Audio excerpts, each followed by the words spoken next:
Listening to today's reading from the Old Testament, from the book of Exodus, we're left with several questions. How paranoid was Pharaoh that he took these actions? How is it that the people or that the Hebrews, I should say, the descendants of Jacob, also known as Israel, how is it that they could threaten to outnumber the Egyptians?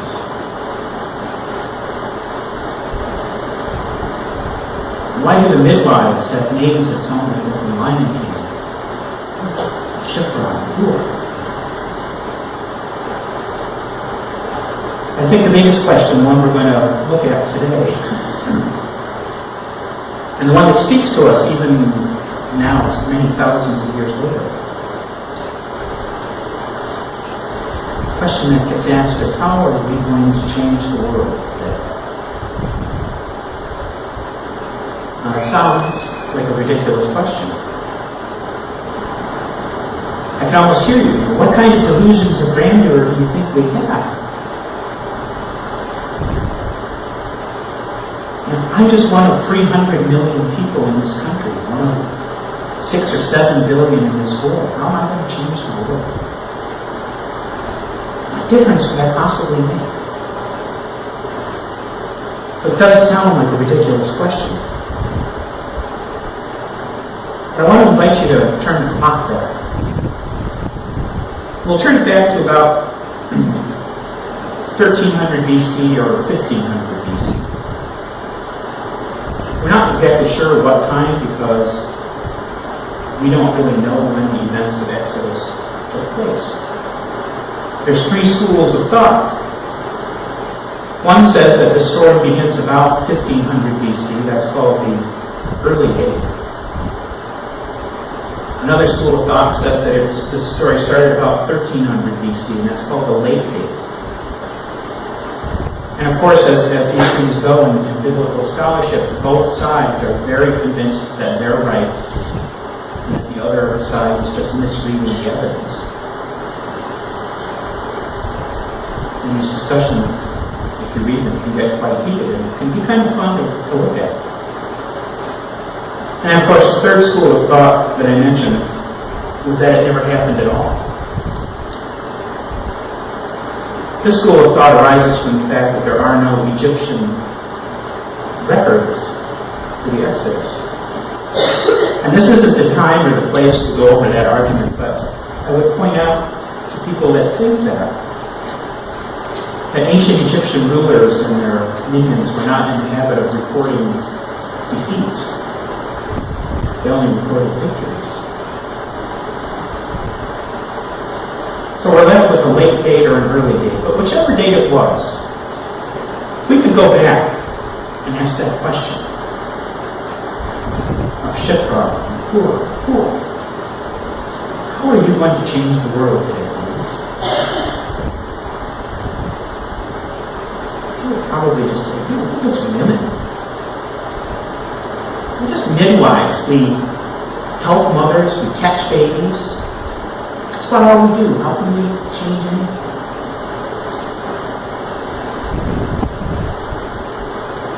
And you have to put that in context. These are very troubling times. The Pharaoh, probably Ramses II, or Junior, as he's known. He was very much afraid of the Hebrew people. He was afraid that they would thrive and would start to displace the Egyptians themselves. So it was this very real fear that these darn foreigners would come in and we're going to take our stuff. We can't have that. So he hatches this plan to deal with them and tells the midwives, if you have a newborn male child, kill it. Let the girls live, and kill the boys. And in the face of this order, what did the midwives do? What did Shiphrah do? Well, if you want to to put things nicely, the midwives obeyed their moral code and they became conscientious objectors. If you want to put it not quite so nicely, they kind of lied. They didn't do what Pharaoh asked them to do, and when they got called on it, they said, it's not us. These Hebrew women, they just pop the babies out before we can even get there, so it's really not our fault. But either way, they followed their conscience. It may not have exactly been a courageous stand. They didn't stand before Pharaoh and say, no, this isn't right, and we're not going to do it. But they didn't do it. And by choosing to follow that path, they changed the world. They didn't stop killing. They didn't have the power. Excuse me. They didn't have the power to stop the Pharaoh militarily, but they did have the power to say, no, I won't do this thing because I know it's wrong. And by doing that, they gave Moses and possibly other children, other boys, a fighting chance. And we know it was a temporary measure because Pharaoh, of course, came up with Plan B, which was just to throw the male children into the Nile. It gave Moses a chance at least. It's interesting to note the similarities between this event and Herod's murder of the innocents that happened at the time that Jesus was born. That's just something to kind of tuck away there. You have two incidents with the rulers were killing infant boys.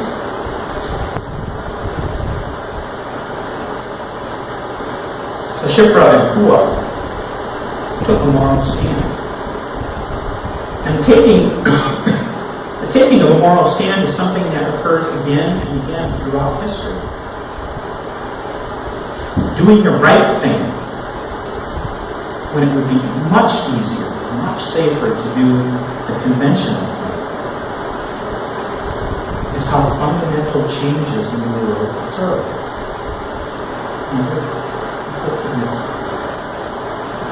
If you've been on Facebook very long, you've probably seen this picture. And there's a caption that usually says something like, be that guy in the circle. Surprisingly, if you know anything about Facebook, if you know anything about the internet, you know why it's surprising. But surprisingly, this is real.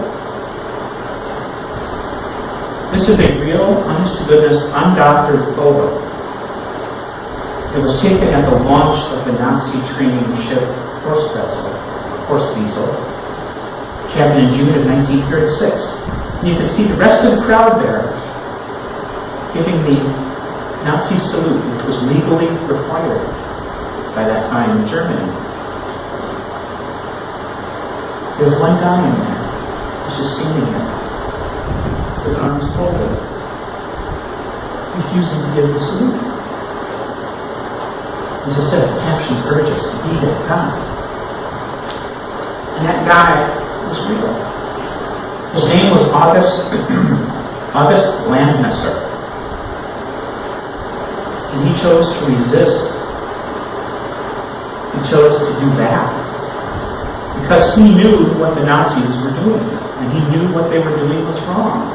And he knew this because of personal experience. He had tried to marry a woman whom it was discovered was of partial Jewish ancestry. So the marriage was not allowed. And he resisted. He stood up. He said, this isn't right. He stood up and he stood out. And then he went to prison. He was sent to a concentration camp for a couple of years and he was finally released so he could work in a factory making war materials. And then a little while after that he got drafted into a convict battalion and sent off to fight, probably in Russia, where he died. And the woman he'd intended to marry, his fiancée, was euthanized by the Germans, by the Nazis, in February of 1942.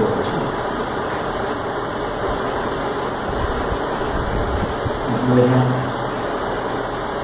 But in the face of all that guy, even though he knew what would happen, he chose to stand up and stand up. One more. Another one you might remember is that guy in the white shirt. You might remember him because in June of 1989, there were thousands of college students demonstrating for democracy in Tiananmen Square in Peking. As Peking left Beijing now. And the Chinese government put up with it for a little while, and then they decided it was time for it to end, and they sent in troops. And they sent in tanks to crush the demonstrators. And this guy, who was only known as Tank Man, nobody knows his name. He saw the tanks coming and he knew that was wrong. And he resisted the only way that he could. He stood in front of a line of tanks. Just him and he had 2 shopping bags. And he knew that the tanks could roll right over him, but he stood there essentially saying, I know that this is not right. And if you're going to do this, you're going to have to roll over me. And the video was really interesting because the tanks try to maneuver around him. And every time the tank moves in one direction or another, he just moves with it. And he keeps standing there. And he holds them at bay for some time before 2 men in uniform come out and drag him off. And he's never heard from him. Like I said, we never know his name. And officially, the Chinese government, when asked about it after the event and even years later, they said, we have no idea. We have no idea who this guy was or what happened to him. I guess it wasn't good. And eventually, the tanks did go into Tiananmen Square, and there were thousands of students killed. So the Holocaust went on in Germany, and the massacre of students went on in Tiananmen Square. How did August Landmesser and Tank Man change the world? They did it by standing up and saying, I know this isn't right. I know what's happening in front of me is not right. I'm not going to just go along with it. I'm going to do something. Shifra and Pua couldn't stop the murder of the Hebrew boys, but they could make it possible for at least some of them to live. Landmesser and Tank Man couldn't stop the military might of the governments that ruled over them. But what they did know is that they could show people that there was an alternative to just going along with what the government ordered. They showed the value of doing something instead of doing nothing. They changed their little corner of the world. For a moment, at least, they made it a brighter place for humanity and morality could stand up against darkness and evil. And who knows what ripples went out from there? Who knows in Tiananmen Square who may have gotten away because of this delay?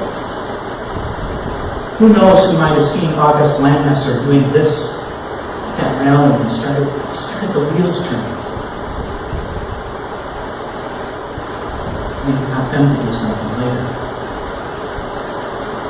We never know how the ripples of what we do just in our little corner of the world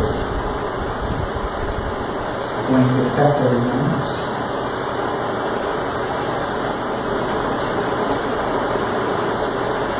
This kind of behavior, this is what Jesus modeled for us.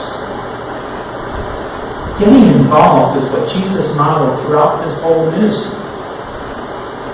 We saw it time and time again in the Gospel of Matthew that we've been reading for at least the last month. And Jesus is out and he's beaten down and he's worn down. And he sees somebody in need. He sees somebody broken. And he heals. And he teaches.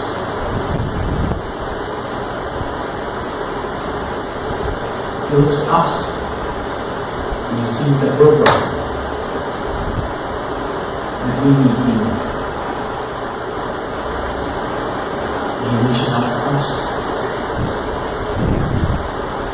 And he changes us. He changes our world. That we can go out and change the world as well.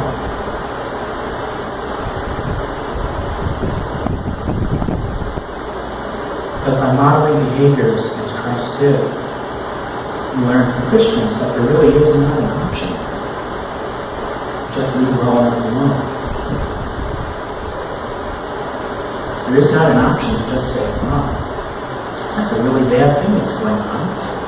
What's for dinner? We can't do that. What we do and what we don't do reflects on the message of Christ that we bear in this world.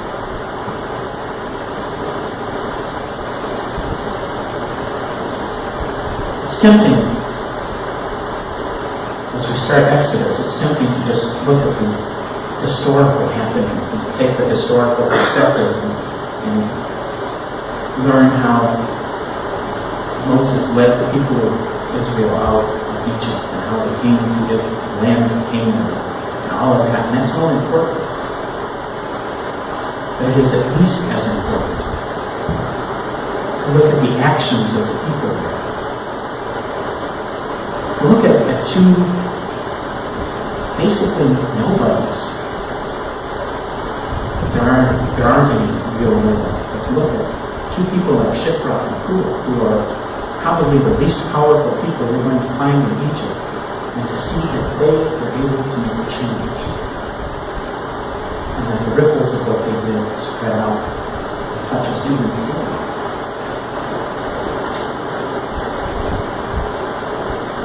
Everything we do, or everything we choose not to do, has an effect on the world. Everything we do or choose not to do has an effect on the people around us. Because we're not ghosts. We don't just pass through this world and not touch anything, and not affect anything. We have an effect. The effect can be positive, by what we choose to do, or it can be negative by what we choose to do. Truth is, we are going to change the world. We're going to change it by our actions or by our inactions. So the question then has to be, do we want to change it for the better? Do we want to make that effort? Do we want to step out of our comfort zone? Do we want to listen to that voice in our head that says, this is the right thing. This is what you should do. Do we want to listen to that voice and do what we are called to do? Because who knows what hurts to be touched just by a simple word to somebody you need. By a simple act of kindness.